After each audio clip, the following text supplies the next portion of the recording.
Hello आदाब नमस्कार सत श्री अकाल। स्वागत है दोस्तों आपके अपने चैनल जॉब्स क्रिएटर में। तो दोस्तों आज की इस वीडियो में हम बात करेंगे जनरल इकोनॉमिक्स के ऊपर 15 एमसीक्यूज़। तो ये सेशन बहुत शॉर्ट रहने वाला है। अब जल्दी से 15 एमसीक्यूज़ जो है इनके सभी के आप सही आंसर देने की कोशिश करेंगे। तो हम स्टार्ट करेंगे हमारे पहले क्वेश्चन के साथ। तो हमारा पहला क्वेश्चन रहेगा, what from the following measures government can take to reduce inequality in the distribution of income. तो यहाँ पर यह बताया गया है कि गवर्नमेंट कौन से ऐसे मेजर्स ले सकती है ताकि जो इनकम की डिस्ट्रीब्यूशन होती है उनमें उसमें जो इनइक्वालिटी रहती है उसको वो ख़त्म कर सके। तो यहाँ पर चार ऑप्शंस हैं, progressive taxation, transfer payments, subsidize consumption of low income groups या फिर ऑल ऑफ द अबव। आपको जल्दी से इसका सही आंसर देना है। आप जल्दी से इसका सही आंसर देंगे। तो दोस्तों इसका सही आंसर है D option, all of the above. तो यहाँ पर क्या होता है कि गवर्नमेंट जो पहला स्टेप इम्प्लीमेंट कर सकती है वो है प्रोग्रेसिव टैक्सेशन का, दूसरा वो ट्रांसफ़र पेमेंट्स भी कर सकती है और तीसरा वो लो इनकम ग्रुप्स को सब्सिडी भी दे सकती है। तो ये तीन ऐसे रास्ते हैं जिससे वो इनकम डिस्ट्रीब्यूशन में जो इनइक्वालिटी रहती है उसको ख़त्म कर सकती है। तो दोस्तों ये तीन चीज़ें आपको याद रखनी है जो कि इनकम डिस्ट्रीब्यूशन की इनइक्वालिटी को ख़त्म कर सकती है। तो दोस्तों ये था हमारा पहला क्वेश्चन। अब हम अगले क्वेश्चन की तरफ मूव करेंगे। Question number 2, capital is one of the three fundamental inputs called factors of production which is produced and durable input and is itself an output of an economy. Which from the following is not among capital? Clothing, machines, highways या फिर building. तो यहाँ पर आपको बताने कि जो capital होता है जो कि एक फैक्टर ऑफ प्रोडक्शन इसको माना जाता है, जो एक खुद एक आउटपुट होता है इकोनॉमी का, यहाँ पर आपको बताने कि इनमें से कौन सा कैपिटल में नहीं आता है, क्लोथिंग, मशीन्स, हाईवेज और बिल्डिंग्स में से। तो आपको पता है कि मशीन्स जो होती हैं हम कैपिटल में हम इन्वेस्ट करते हैं, हाईवेज़ जो हैं ये भी हम बना सकते हैं इन कैपिटल में, हम इसको भी इन्वेस्ट करते हैं और बिल्डिंग्स को भी हम एज ए कैपिटल के तौर पे इन्वेस्ट करते हैं।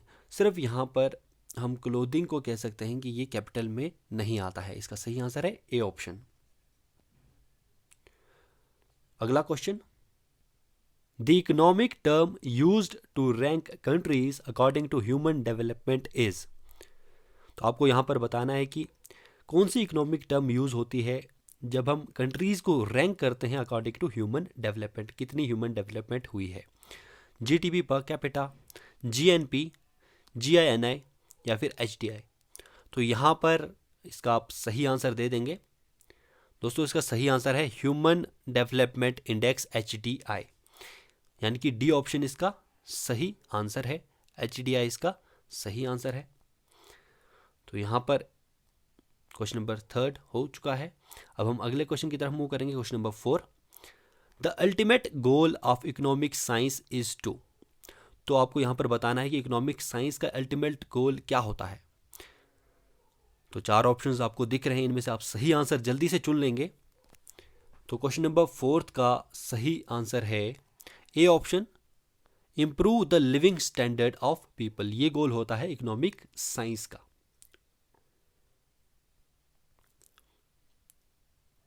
Question number 5, in which from the following questions we can only examine the likely consequences of alternative policies and the answer can be resolved only by discussions। तो यहाँ पर आपको बताना है कि नीचे जो चार क्वेश्चंस दिए गए हैं आपको ये बताना है कि इन क्वेश्चंस को एग्जामिन करके कि इसमें आपको बताना है कि जो कॉन्सिक्वेंसेस होता है ऑल्टरनेटिव पॉलिसीज़ के और इनके आंसर्स जो हैं वो तभी रिजॉल्व किए जा सकते हैं जब इनके ऊपर डिस्कशन किया जा सके। तो इन क्वेश्चंस को आप देखेंगे, अच्छे से एनालाइज करेंगे कि कौन से क्वेश्चन में हम डिस्कशन से उसका आंसर निकाल सकते हैं या फिर जो उसके अल्टरनेटिव कॉन्सिक्वेंसेस होते हैं, अल्टरनेटिव पॉलिसीज़ होते हैं, उनकी कॉन्सिक्वेंसेस को हम एग्जामिन कर सकते हैं। तो यहाँ पर चार ऑप्शंस हैं। Do higher interest rates slow the economy, do higher interest rate lower inflation. सीधा ये क्वेश्चन है, इसमें कोई भी डिस्कशन की कोई ज़रूरत नहीं है दोनों में। Should a country lower tariff on imports. तो यहाँ पर जो टैरिफ्स यानी कि टैक्स होते हैं जो इम्पोर्ट्स में लगता है तो उसके ऊपर डिस्कशन हो सकती है कि कोई कंट्री अपने टैरिफ्स यानी कि टैक्सेस को इम्पोर्ट्स के ऊपर वो कम कर सकती है या नहीं। अगर कंट्री टैक्सेस को कम करती है, उसके कारण से जो बाहरी जो मल्टीनेशनल कंपनीज हैं वो इन्वेस्ट करने के लिए अट्रैक्ट तो ज़रूर होती है, पर इससे अपनी जो लोकल कंपनीज होती हैं उनको नुकसान हो सकता है। तो ये डिबेटेबल टॉपिक है, डिस्कशन के लिए टॉपिक है। तो यहाँ पर इसका सही आंसर है C option. I hope question आपने सही किया होगा। अगले क्वेश्चन की तरफ, the conflict of interest between owners of a company and the management of a company is termed as. तो यहाँ पर आपको बताना है कि जो ओनर्स होते हैं कंपनी के और मैनेजमेंट होता है किसी कंपनी का, उनमें जब किसी चीज़ को लेकर कॉन्फ्लिक्ट्स होते हैं, कॉन्फ्लिक्ट ऑफ इंटरेस्ट होता है, तो उसको हम क्या कहते हैं? Company dilemma, company trade off, owner manager problem या फिर प्रिंसिपल एजेंट प्रॉब्लम। तो जल्दी से इसका आंसर दे दीजिए। तो दोस्तों इसका सही आंसर है डी ऑप्शन। सी ऑप्शन नहीं है, इसका सही आंसर डी ऑप्शन है, प्रिंसिपल एजेंट प्रॉब्लम। तो यहां पर मैं आपको इसका रीज़न बता देता हूं कि क्यों ऐसा होता है। तो यहां पर आप देख सकते हैं, principal agent problem is a conflict in priorities between a person or group and the representative authorized to act on their behalf. An agent may act in a way that is contrary to the best interest of a principal. तो यहाँ पर आप देख सकते हैं कि यहाँ पर conflict of interest होता है प्रिंसिपल एजेंट प्रॉब्लम में। दोस्तों question number 7, the term oligopoly means monopoly, few sellers, socialism या फिर मेनी सेलर्स। तो जल्दी से आप क्वेश्चन नंबर 7 का आंसर दे देंगे। क्वेश्चन नंबर 7 का सही आंसर है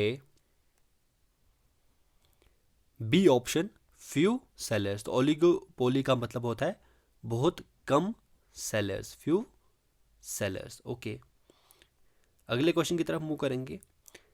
इन a monopolistic competition a business finds is maximum profit position where. तो यहाँ पर आपको बताना है कि मोनोपोलिस्टिक कंपटीशन में बिजनेस अपना मैक्सिमम प्रॉफिट कहाँ पे, किस पोजीशन में इसको मिलता है। तो यहाँ पर 4 ऑप्शंस आपको दिए गए हैं। Marginal revenue is greater than marginal cost, when marginal revenue is lesser than marginal cost, C option is marginal revenue is equal to marginal cost, और डी ऑप्शन है marginal revenue plus marginal cost equal to 1। तो दोस्तों इसका answer आप दे दीजिए, जल्दी से आप सोच लीजिए इसका आंसर क्या हो सकता है। तो अगर आपने एनसीईआरटी पढ़ी होगी तो आप इसका आंसर आसानी के साथ दे पाएंगे। प्रॉफिट मैक्सिमाइजेशन का कॉन्सेप्ट इसमें लगता है। तो चलिए एक्सप्लेन करके आपको बताता हूँ। तो दोस्तों यहाँ पर मैं आपको एनसीईआरटी की बुक से आपको दिखा रहा हूँ प्रॉफिट मैक्सिमाइजेशन का कॉन्सेप्ट। तो दोस्तों यहाँ पर आपको पता है कि जो प्रॉफिट्स होते हैं, यहाँ पर पाई से हमने प्रॉफिट को डिनोट किया है। प्रॉफिट होता है, हमें किसी भी जो फर्म होता है उसको प्रॉफिट तब होता है जब उसका total revenue minus total cost उसका प्रॉफिट होता है। जब टोटल रेवेन्यू ज़्यादा होगा टोटल कॉस्ट से, तभी उसको प्रॉफिट होगा। तो दोस्तों यहाँ पर आपको समझने की ज़रूरत है, जो पहली कंडीशन होती है हमारी प्रॉफिट मैक्सिमाइजेशन कॉन्सेप्ट की कि यही होती है कि टोटल रेवेन्यू हो टोटल कॉस्ट से ज़्यादा हो।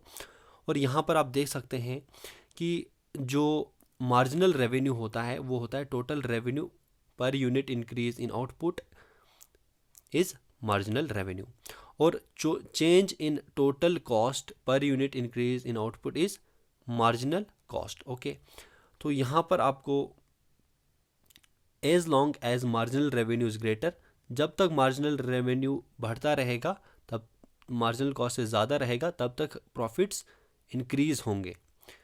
तो यहाँ पर यही लॉजिक अगर हम फॉलो करेंगे तो प्रॉफिट्स को मैक्सिमम होने के लिए मार्जिनल रेवेन्यू जो होता है वो इक्वल होना चाहिए मार्जिनल कॉस्ट के।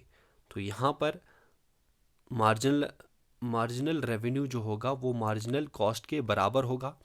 तो यहाँ पर ये सेटिस्फाई हो जाती है कंडीशन कि मार्जिनल रेवेन्यू जो होगा वो मार्जिनल कॉस्ट के बराबर होना चाहिए प्रॉफिट को मैक्सिमाइज होने के लिए फॉर अ यूनिलेटरल कंपटीशन या फिर मोनोपोलिस्टिक कंपटीशन जिसको हम कहते हैं। तो ये वाला सी ऑप्शन इसका सही आंसर है। क्वेश्चन नंबर 8 का, अगला question number 9, in a perfect competition maximum profit occurs where marginal revenue equals. तो यहाँ पर परफेक्ट कंपटीशन में आपको बताना है कि मैक्सिमम प्रॉफिट कब होगा, जब मार्जिनल रेवेन्यू किसके बराबर होगा। तो आपको बताना है कि मार्जिनल रेवेन्यू किसके बराबर होगा, तो मैक्सिमम प्रॉफिट होगा प्राइस के बराबर, कॉस्ट के बराबर, मार्जिनल कॉस्ट के बराबर, या फिर मार्जिनल प्रॉफिट के बराबर। तो जल्दी से आप इसका भी आंसर दे देंगे। तो मैं आपको बता देता हूँ, इसका सही आंसर है ए ऑप्शन, प्राइस। तो दोस्तों इसको देख लेते हैं ज़रा।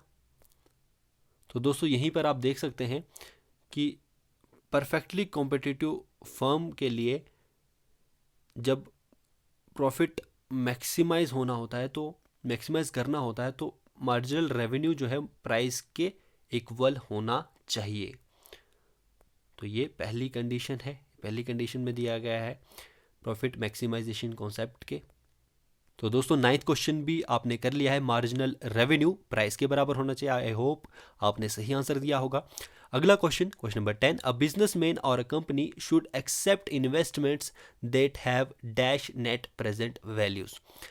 तो यहाँ पर आपको बताना है कि बिजनेसमैन या कोई भी कंपनी जो होती है उसको कौन से इन्वेस्टमेंट्स को एक्सेप्ट करना होगा, एक्सेप्ट करना चाहिए, जिनकी प्रेजेंट वैल्यू क्या होगी, पॉजिटिव, नेगेटिव, ज़ीरो या फिर कांस्टेंट। तो हमेशा किसी भी कंपनी की वैल्यू जो इन्वेस्टमेंट उसको वही एक्सेप्ट करनी चाहिए जिसकी प्रेजेंट वैल्यू पॉजिटिव हो। ए ऑप्शन इसका सही आंसर है। अगला question number 11, a businessman or a company should accept investments that offer rates of return dash their opportunity cost of capital.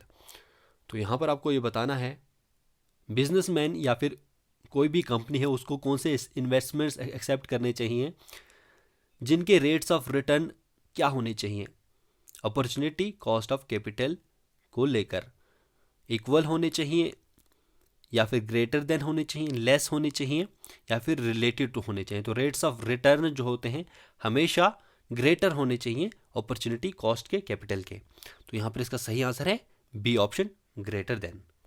Okay, 11th question भी आपने कर लिया है। तो यहाँ पर मैं आपको बता देता हूँ कि ये PDF अगर आपको चाहिए तो आप टेलीग्राम चैनल ज्वाइन करेंगे।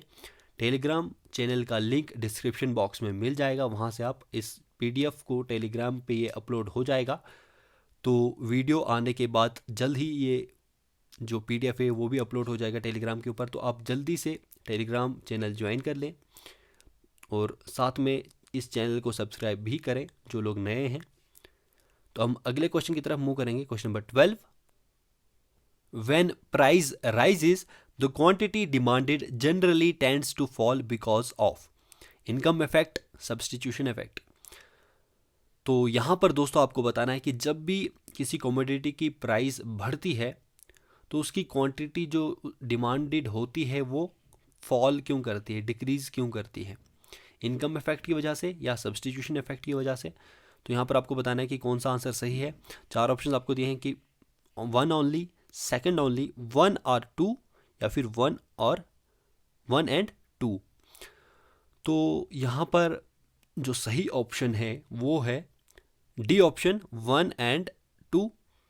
दोनों ऑप्शन सही हैं। इनकम इफेक्ट भी देखने को मिलेगा और सब्सटीट्यूशन इफेक्ट भी देखने को मिलेगा, क्योंकि जब भी किसी कमोडिटी की प्राइस इंक्रीज होती है तो जिस कंज्यूमर की इनकम कम होगी तो वो उसकी वजह से वो उसको कम कंज्यूम करेगा और क्वांटिटी जो डिमांड होगी वो फॉल कर जाएगी। तो यहाँ पर इनकम इफेक्ट तो शो होगा ही।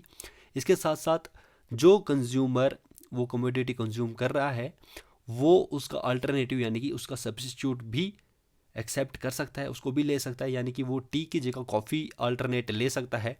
अगर वो टी कंज्यूम कर रहा है तो उसकी जगह पे वो कॉफ़ी भी कंज्यूम कर सकता है अगर वो उसको वो कम प्राइस में मिल रही है। तो यहाँ पर सब्स्टिट्यूशन इफेक्ट भी लगेगा और इनकम इफेक्ट भी लगेगा। तो दोनों यहाँ पर सही आंसर है। तो इसका सही आंसर है 1 एंड 2 यानी कि डी ऑप्शन इसका सही आंसर है। Question number 13, if there are changes in factors other than a product's own price that affect the quantity purchased, the phenomena is termed as। तो यहाँ पर आपको बताना है कि कोई भी प्रोडक्ट जो है जब उसकी प्राइस के अलावा उसके साथ साथ जब वो प्राइस चेंज होती है उसके साथ साथ अगर उसके फैक्टर्स भी जो है जो उसको अफेक्ट करते हैं प्राइस को, वो भी अगर चेंज हो जाए और इसकी वजह से जो क्वांटिटी जो परचेज होती है उसके ऊपर इफेक्ट होता है, तो इस फेनोमेना को हम क्या कहते हैं? Law of upward sloping demand, law of downward sloping demand, shifts in demand, या फिर in equilibrium of supply and demand. तो इसका आप आंसर दे दीजिए। इसका सही आंसर है शिफ्ट्स इन डिमांड। तो डिमांड्स में शिफ्ट्स होती हैं, जिसकी वजह से जो फैक्टर्स भी चेंज होते हैं और प्राइस भी चेंज होता है, तो क्वांटिटी जो परचेज होती है वो इफेक्ट हो जाती है उसकी वजह से, तो इसको हम शिफ्ट्स इन डिमांड कहते हैं।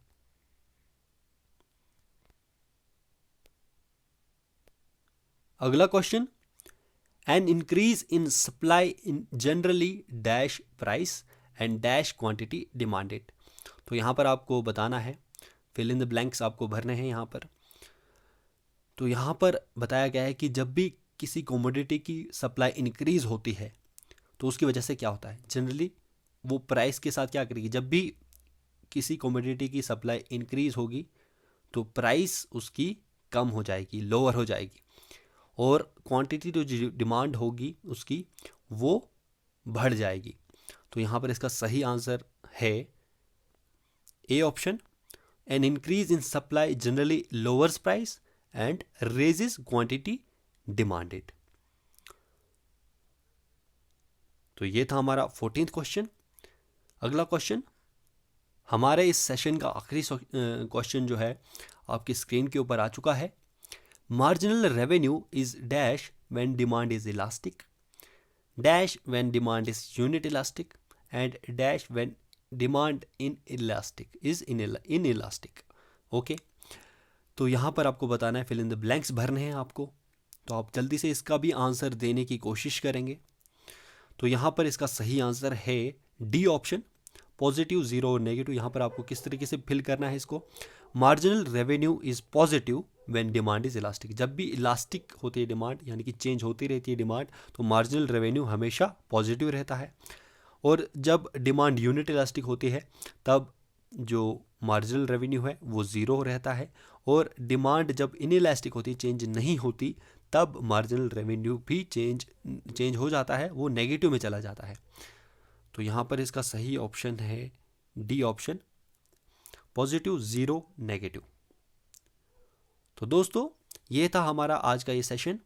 तो पीडीएफ इसकी आपको मिल जाएगी टेलीग्राम चैनल के ऊपर। आप जल्दी से टेलीग्राम चैनल ज्वाइन कर लें, डिस्क्रिप्शन में आपको लिंक मिल जाएगा। तो आई होप ये वीडियो आपको पसंद आई होगी। तो इसी प्रकार की कुछ नई वीडियोस में लाता रहूँगा लगातार। तो आप बने रहेंगे मेरे साथ और चैनल को सब्सक्राइब कर देंगे। तो मिलते हैं हम अगली वीडियो में, तब तक के लिए बाय बाय, जय हिंद।